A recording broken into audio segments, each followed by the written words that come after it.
উত্তম কৃষিচর্চা প্লটে সকলকে স্বাগত। আমরা উত্তম কৃষিচর্চা প্লটে আমরা আজকে প্রায় জমি প্রস্তুত হয়ে গেছে। আমরা এখানে রাসায়নিক সার প্রয়োগ করব।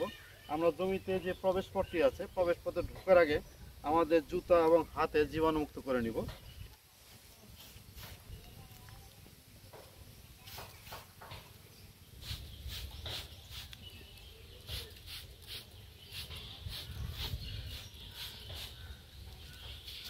প্রথমে আমরা হাত এবং শরীর পুরোটা জীবাণুমুক্ত করে নিলাম, যাতে আমাদের শরীরের মাধ্যমে কোনো রোগ জীবাণু যাতে আমাদের এই প্লটটিতে প্রবেশ করতে না পারে। আমরা প্লটের বেশ কিছু জায়গায় আমরা নির্দেশনা দিয়েছি, যেখানে বিনা অনুমতিতে বা হাইজেনিক ব্যতীত যাতে কেউ এখানে প্রবেশ না করতে পারে, সেজন্য আমরা বিভিন্ন সাইন দিয়ে দিয়েছি। এটা হচ্ছে আমাদের প্রবেশ পথ।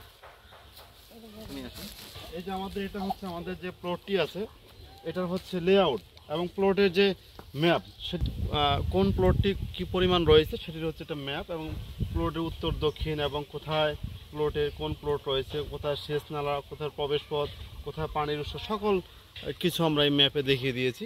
আমরা নিজেকে হাইজেনিক করার পর আমরা এই প্লটটির ভিতরে প্রবেশ করব। আজকে আমাদের এই প্লটটিতে রাসায়নিক সার প্রয়োগ করা হবে। সেটি আমরা যে প্লটটিতে নিয়েছি, এটিতে আমরা মাটি পরীক্ষা করেছি, পানি পরীক্ষা করেছি, এবং এটা কি পরিমাণ রাসায়নিক সার লাগবে সেটি আমরা এখানে লেখা আছে, আমার সার্টিফিকেটে দেওয়া আছে, সেই অনুযায়ী আমরা সার প্রয়োগ করব। এবং অবশ্যই আমরা কোন দোকান থেকে কি পরিমাণ সার নিয়ে এসেছি এবং কি পরিমাণ কোন তারিখে আমরা সেটি জমিতে প্রয়োগ করছি সেটা অবশ্যই আমরা এখানে লিপিবদ্ধ করতেছি।